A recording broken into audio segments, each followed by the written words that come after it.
All right, everyone, pull up a chair and grab your coffees. Yeah, get settled in. Welcome to our fun little study group for, what is it, PP 53621, Theory and Management of Public Service Organizations. It's a mouthful, that one. It is, I know. The title sounds dry enough to part your throat, but trust me, today's going to be good. It really is. We're tackling some readings from the required text. We are. Specifically, the paper is titled Managerial Perspectives on Implicit Bias, Affirmative Action, and Merit. And it's by Mariah Foley and Sue Williamson. And honestly, if you work in any large organization, anywhere, government, a big corporation, even a nonprofit, this is just essential reading. It really is one of those papers that it pulls back the curtain on why things happen the way they do, why progress stalls. Absolutely. And look, I know we usually think of these study sessions as just a way to, cram for the final exam. Sure. But this paper, it actually kept me up last night. It's looking at the Australian Public Service, the APS. All right, the APS. But you could honestly swap out Australia for the US, the UK, or literally any huge corporate bureaucracy, and the story would be exactly the same. That's the thing about public administration, isn't it? The accents might change, but the bureaucratic pathologies tend to be pretty universal. So true. We're looking at the fundamental machinery of how people get power, how decisions are made. And the core tension in this paper is something that I think every single person listening has probably felt at some point in their career. Oh, for sure. We're talking about this massive collision between what we say we value, fairness, talent, merit. All the good words. All the good words. And then what actually happens when a hiring decision is made behind closed doors. Right. So let's set the scene for our classmates here. We're looking at a massive, modern, sophisticated bureaucracy. On paper, it is completely fair. It runs on this golden principle, this idol called merit. Yes. But when you actually look at the data, specifically the numbers around gender, something is clearly broken.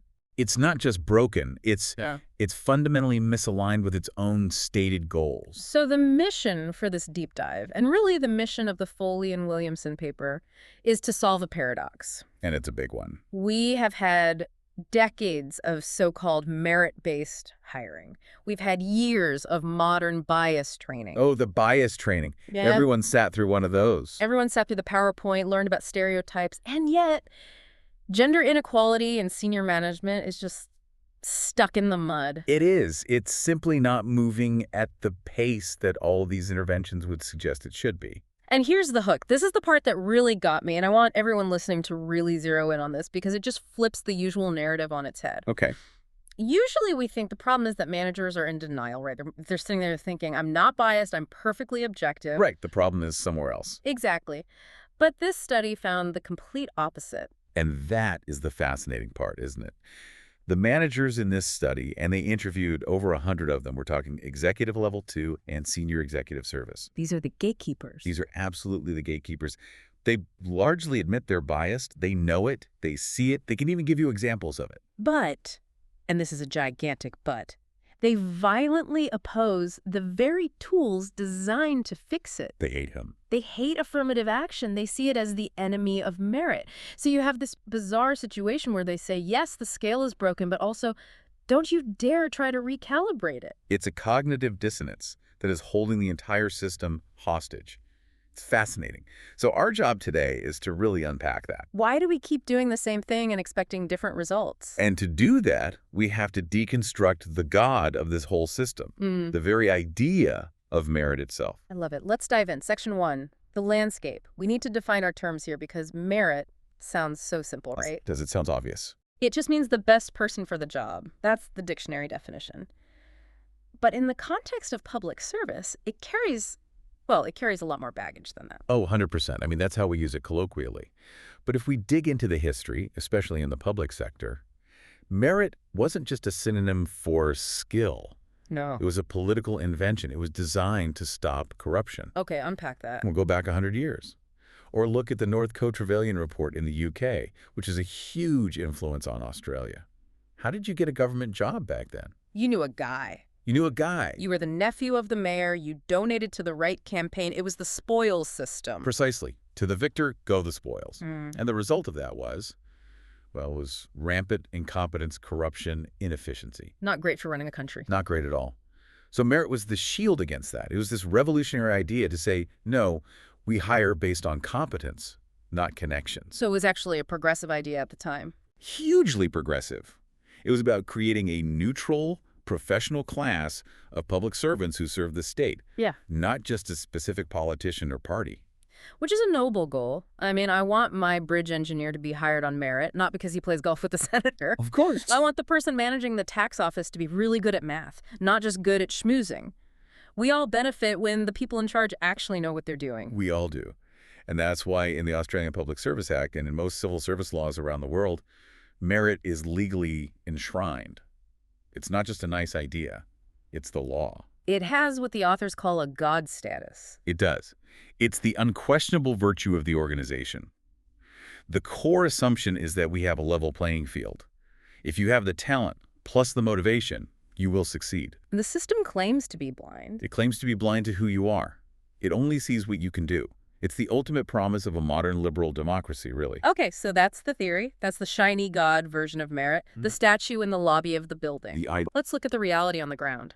The paper throws out some stats that are, well, they're pretty damning. They are, and they tell a very different story. At the time of this study, women made up about 59% of the entire Australian public service workforce. 59%, so significantly more than half. The pipeline is full. Exactly.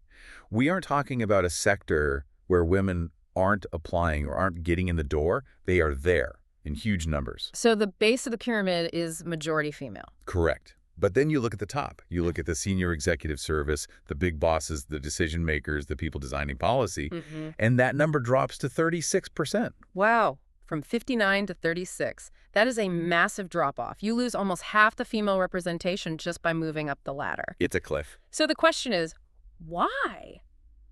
If the system is truly based on merit, and women are 59% of the talent pool, are we supposed to believe that women just have less merit? Wow. Because that seems to be the logical conclusion if you believe the system is perfect.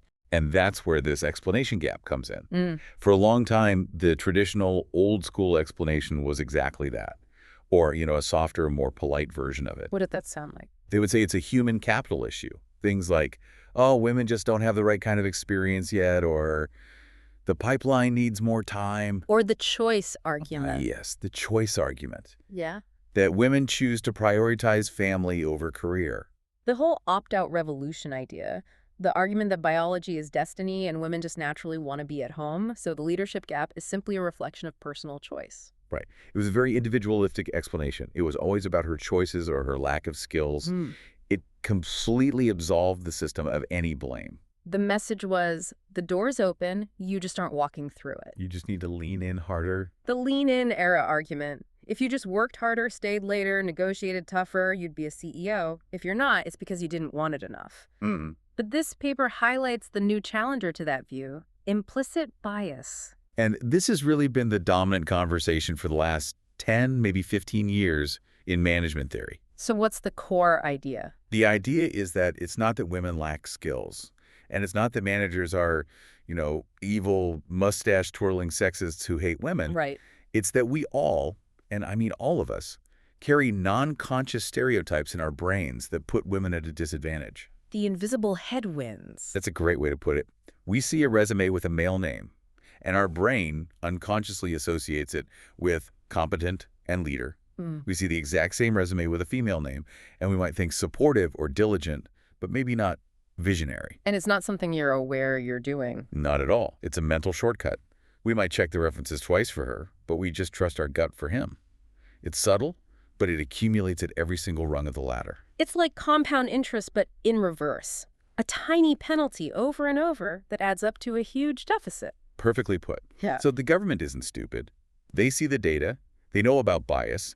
They read the Harvard Business Review. Of course. So they launch what they call the gender equality strategy. And this is basically the syllabus for how they're going to fix it. And it has two main prongs. Okay, what are they? Prong one is education. Bias training.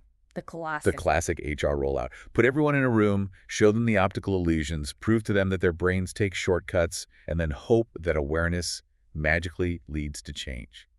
Everyone gets a certificate at the end. And prong two. Prong two is structural, affirmative action. This is the heavy machinery. This includes things like targets, quotas, special measures to ensure women are actually getting into those senior seats. So this isn't just asking nicely. This is measuring outcomes. This is the hard intervention. And this, my friends, is where the rubber meets the road. Because you'd think, logically, if I admit I have a bias, which is prong one, I would want a tool to help me fix it, which is prong two. If I know my bathroom scale is broken, I should want a counterweight. If I know my speedometer is off, I want a GPS to tell me my real speed. It seems logical. But what Foley and Williamson found is that these two things are at war with each other inside the minds of managers. That is the core conflict. And to understand it, let's look at the study itself. They didn't just send out a survey with a bunch of agree-disagree boxes. This was qualitative. Deeply qualitative. They sat down and conducted in-depth interviews with 104 managers. These are the executive level twos and the senior executive service people, the ones actually making the hiring and promotion decisions. The gatekeepers. The gatekeepers. Okay, so let's get into what they said. This is section 2, managerial perspectives on bias. And the big headline here is, we know we do it. It was surprisingly candid, wasn't it? You might expect managers to be really defensive, to say, no, our process is perfect and objective, but they didn't. Not at all. The first major theme from the findings is that managers largely accept that bias is natural. I found some of these quotes just fascinating.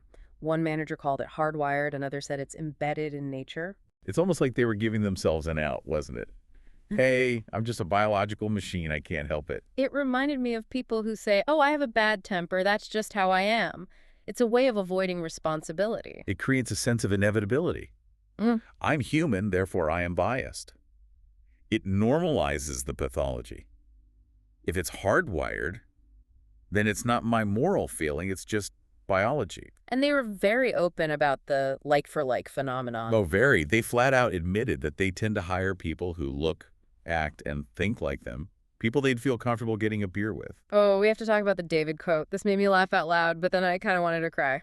It is the perfect, if slightly horrifying, illustration. Tell everyone what he said. One of the senior managers explicitly joked to the interviewers that in their division, everyone is a white man called David. A white man called David. It's funny because it's so absurd, but it's also terrifyingly accurate for a lot of organizations. It really is. It's not just that they're all men, it's that they are so homogenous they could literally share a name tag.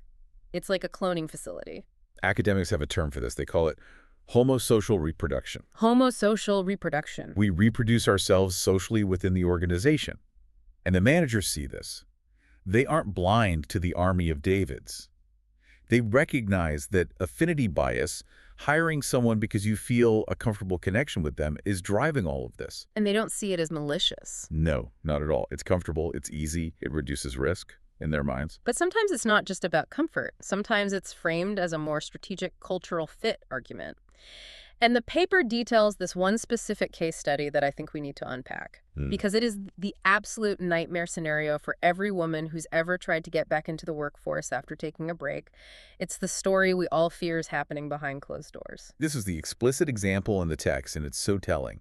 A recruitment panel was deciding between two top candidates for a role. Okay, paint the picture for us. Who are the candidates? So candidate A is a young gun. He's male, in his 20s, just finished a fantastic degree at Oxford. Top-of-line academic credentials. He's sharp, he's eager, he's probably wearing a very nice suit. Right. High energy, high intellect. He represents potential. And candidate B? Candidate B is a woman in her 40s. She has excellent, directly relevant experience.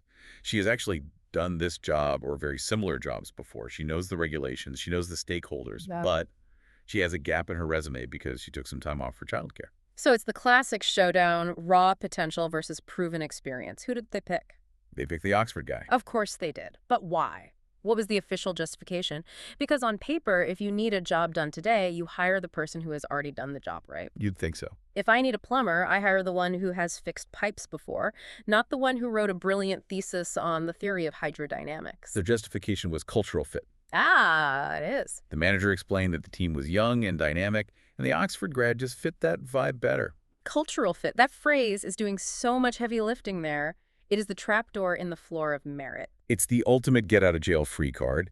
It's the weaponization of merit. In their minds, merit included fitting in with the existing team. But since the team was already shaped a certain way young, likely male dynamic, then fitting in just meant being another young guy. Exactly. The woman's actual experience, her proven capability to do the work, was discounted because she didn't fit the social demographic of the unit. Her life experience was seen as a liability, not an asset. And this is where the definition of merit gets so slippery. Because if you ask that manager, did you hire the best person? He would say, absolutely, the awkward guy is brilliant. Of course he would. He doesn't see it as sexism. He sees it as optimizing for team cohesion. He conflates best for the team's social vibe with best for the job. He thinks he's protecting the team's energy, but what he's actually doing is enforcing a demographic blockade.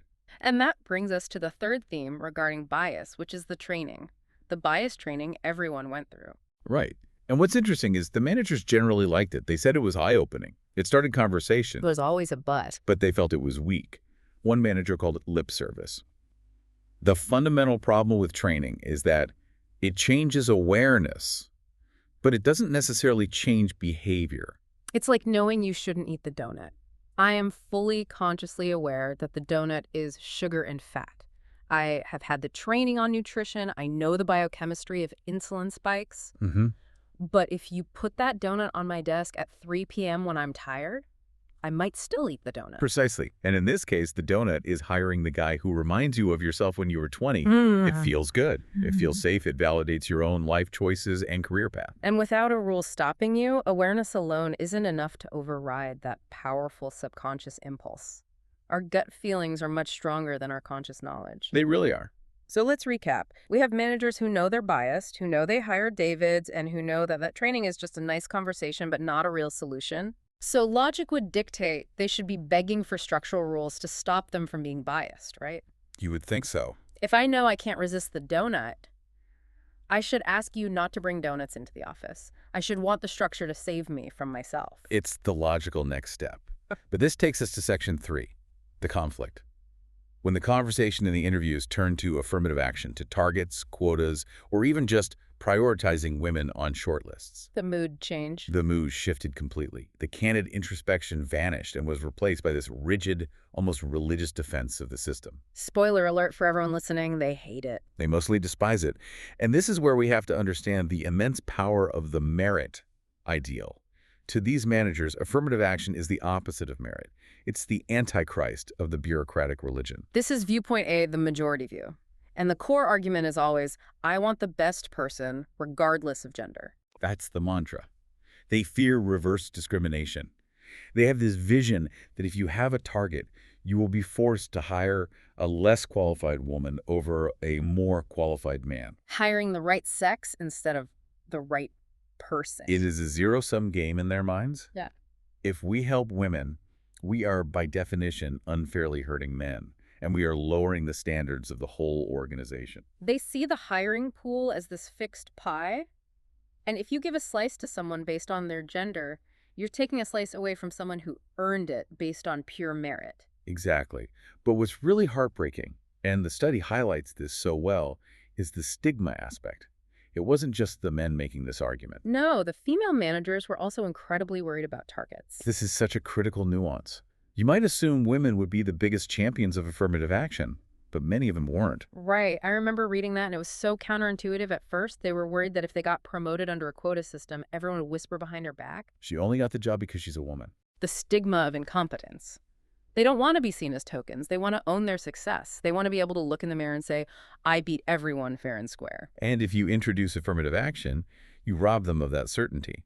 They value the legitimacy of their position more than the probability of getting it. That's a great way to phrase it. They'd rather face a much harder road and know for certain they earned it than face an easier road and have everyone, including maybe themselves, question it. Which is an entirely understandable human impulse. No one wants an asterisk next to their name. No. But hold on. This brings us to that psychological concept you mentioned in the outline, system justification theory. Can you break that down for us? Because I think this explains why successful women would defend a system that might actually be rigged against them. Sure, this is absolutely crucial for understanding the psychology here. System justification theory, which was developed by psychologists like John Jost and Mazar and Banerjee, Basically says that human beings have a deep psychological need to believe that the status quo is fair, legitimate, and just. We want to believe the world makes sense. We do, especially if we have succeeded in that world. So if I am a senior manager and I got to this position under the current rules, I have to believe the rules are fair. Because if I admit the system is broken. Then you have to question your own greatness. Exactly. If the system is rigged, then maybe I didn't entirely deserve this promotion. Maybe I just got lucky. Maybe I was the beneficiary of some other kind of bias. And that is a very painful, threatening thought. It threatens your ego, your identity, your whole story about yourself. It does. So to protect our own self-worth, we defend the system. We say, merit works, because if merit works, then I must have merit. Wow. So asking these senior managers, men and women, to support affirmative action is basically asking them to admit that their own success might be partly due to a rigged game. You're asking them to question their own life story. No wonder they resist it so fiercely. It's an existential threat. It's not just about a policy disagreement. It's about their own autobiography. It creates a massive psychological barrier to change. It's so much easier to believe, I worked hard and got here, so others should just work hard too, than to admit, I worked hard, but I also had the wind at my back the whole time. But there was a viewpoint B in the study. A minority view, but a very important one. The rebels. The rebels. A small group of managers who made the opposite argument. They argued that affirmative action isn't merit violating, it is in fact merit correcting. I love that framing. Merit correcting. It just flips the entire script. It really does. Their argument was simple. Look, we all know bias exists. We've admitted we hired Davids. Therefore, the current system is not meritocratic. It's broken. We are currently not hiring the best people. We are hiring the most comfortable people, the people who fit the pre-existing mold. So, in their view, affirmative action things like targets or quotas forces you to look past the usual suspects, to look past the Davids, and actually find the incredible talent that you were previously ignoring. Exactly. There was a great quote from one of the participants that summed it up perfectly. They said, "We love merit, but we don't apply it." That's powerful. This group understood that true merit requires a level playing field. And since the field is obviously not level, you need affirmative action to prop up the side that's sinking.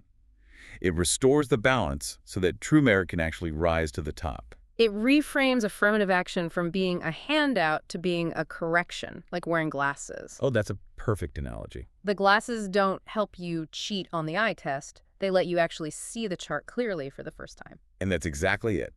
The glasses of affirmative action allow you to see the merit that was previously blurry or completely invisible to you. But unfortunately, that was the minority view. By a long shot. The dominant culture in the APS, and I'd argue in most organizations, is still stuck in that merit versus affirmative action deathmatch. They see the glasses as cheating, not correcting. Which leads us directly to Section 4, the core problem. We're at a stalemate. You've got the government's gender equality strategy pushing for targets on one side. And on the other side, you have the managers clinging to their god of merit. And the authors of the paper, Foley and Williamson, basically step back and say, you guys are fighting the wrong battle entirely. They argue that as long as we keep this flawed, unexamined definition of merit, we're never going to win. The problem isn't just the bias of the managers. The problem is the definition of merit itself. We're trying to win a game where the rules are written to make us lose. Let's unpack the critique they offer. They say merit acts as a shield. What do they mean by that?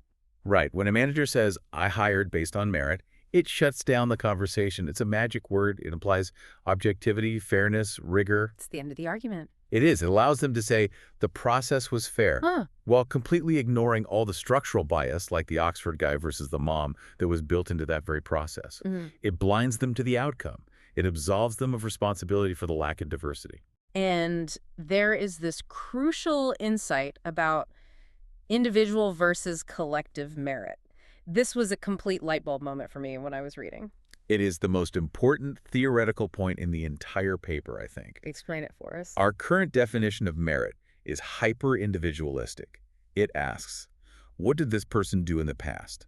What are their test scores? What is their degree from Oxford? It's all about the individual's track record. Which sounds fair. I mean, we judge people on their record. We want the person with the high score, the impressive resume. It sounds fair on the surface, but it completely ignores the collective.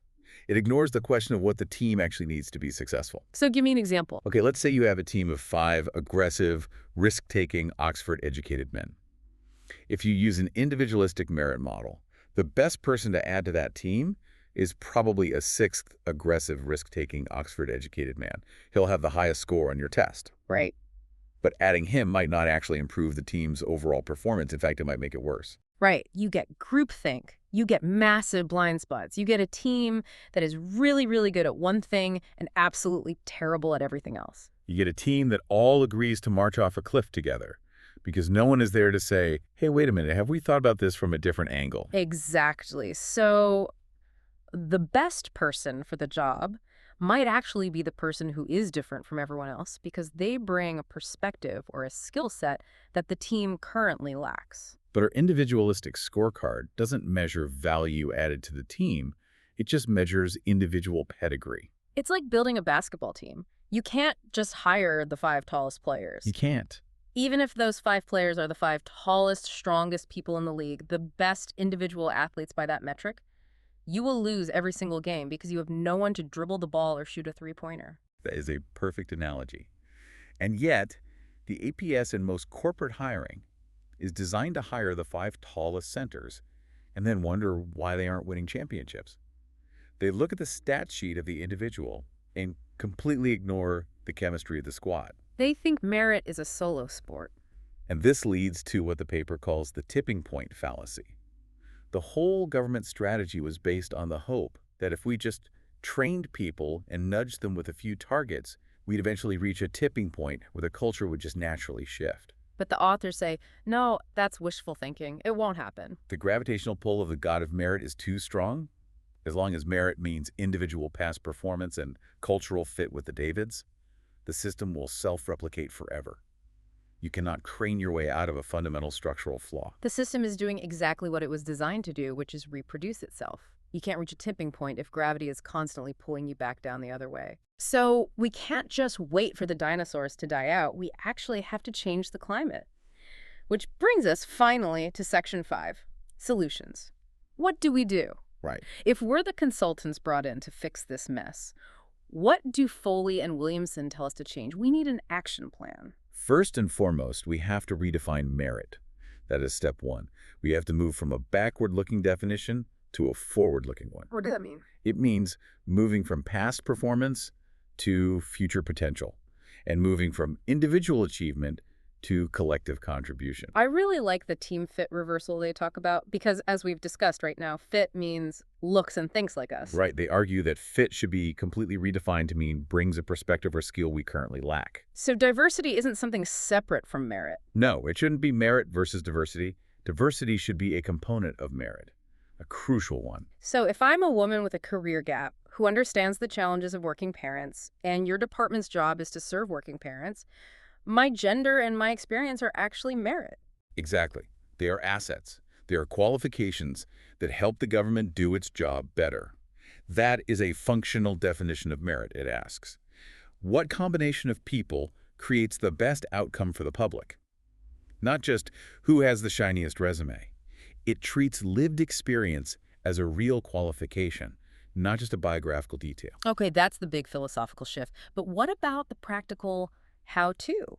The text suggests we should stop trying to change people because people are stubborn and hardwired and start changing the processes. This is the de-biasing procedures part. And it's all about behavioral design. It is. Don't just tell managers to be less biased. That doesn't work.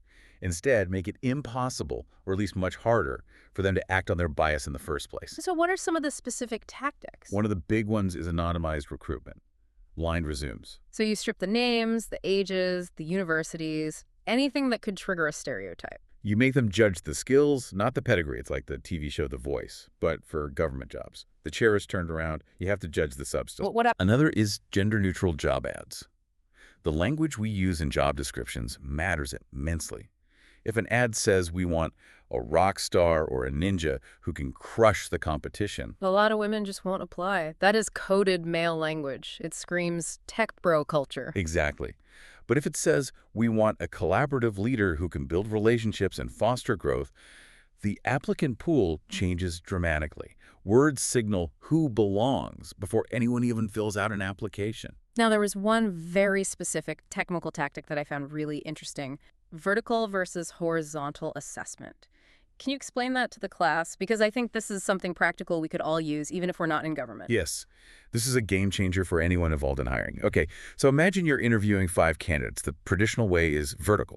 You bring in candidate A, Yeah. you ask them question 1, question 2, question 3. You form an overall impression of candidate A as a whole person. Then you bring in candidate B and do the same thing. Right.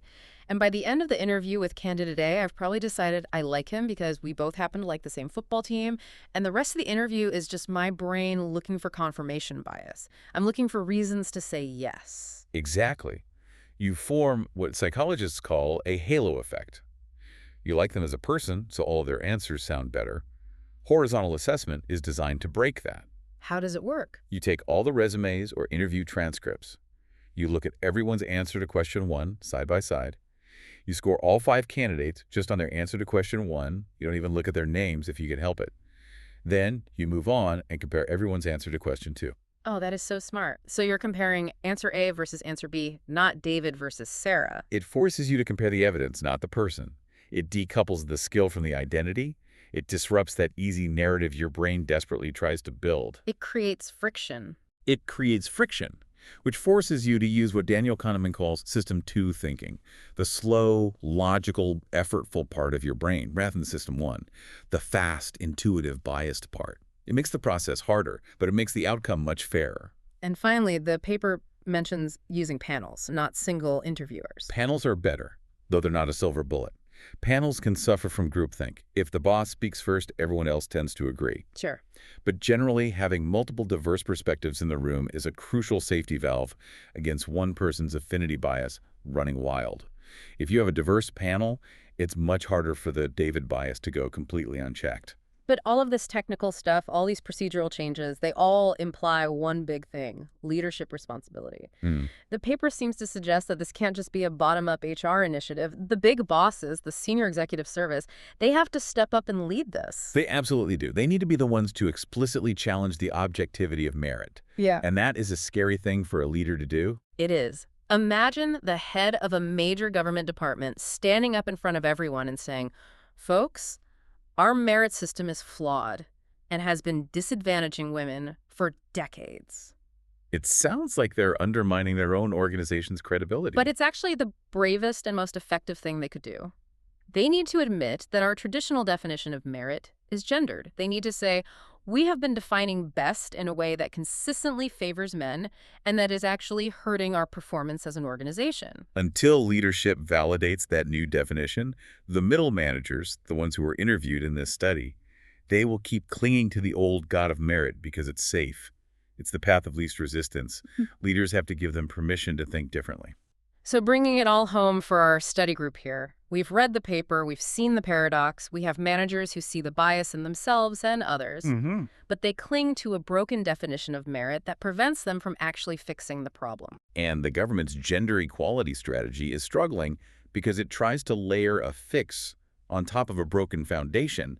You can't just sprinkle some affirmative action on top of a system that believes affirmative action is evil. You have to go deeper. You have to rebuild the foundation. You have to redefine what good actually looks like. Exactly. We have to move from a defensive position, merit is under attack, to a constructive one. How can we build a better definition of merit? So here is the final provocative thought I want to leave everyone with as you finish your coffee.